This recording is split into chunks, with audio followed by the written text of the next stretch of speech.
kardeşim, döne tebrik edirəm. Sən böyük ürək sahibisən, Quran sevdalısan, böyük Türk olmuşsan. Allah sənə çox xoşbəxtliklər bəxş edir.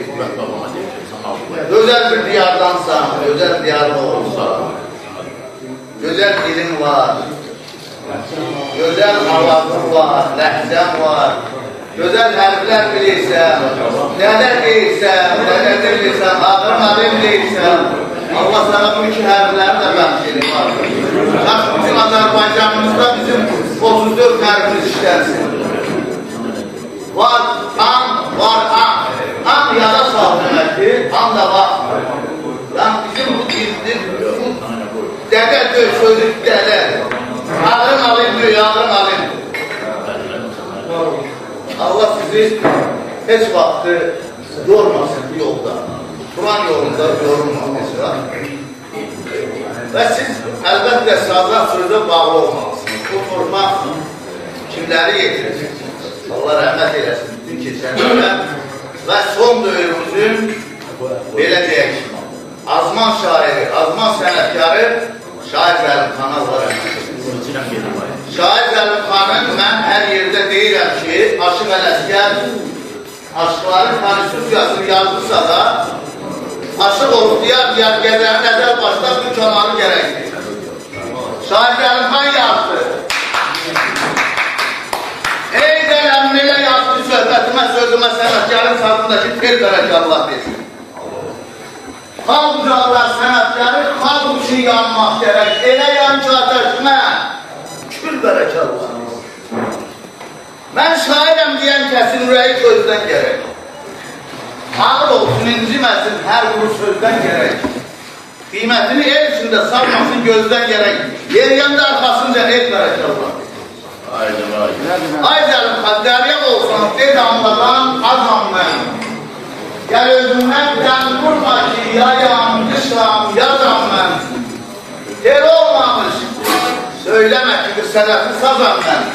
Bu gelişə dolaq gülsün, dil bərək Allah desin. Həmin dediklərimiz şair binəlidən cəm olubdur. Allah Teala binəliyə can sağlığı versin, Şair Zəlimxana da rəhmət eləsin və şair ürəyinin nə olduğunu binəli qardaşımız görənicə deyil.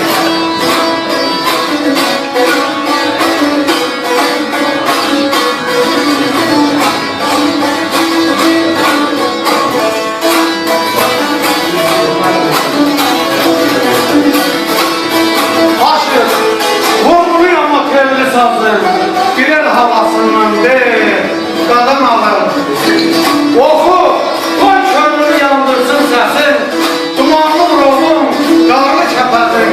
Təmiz havasından, de kadın alır. Vaxtı da varıbdır, anamın saçı. Dərdim, devasından de kadın alır.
Eşk olsun.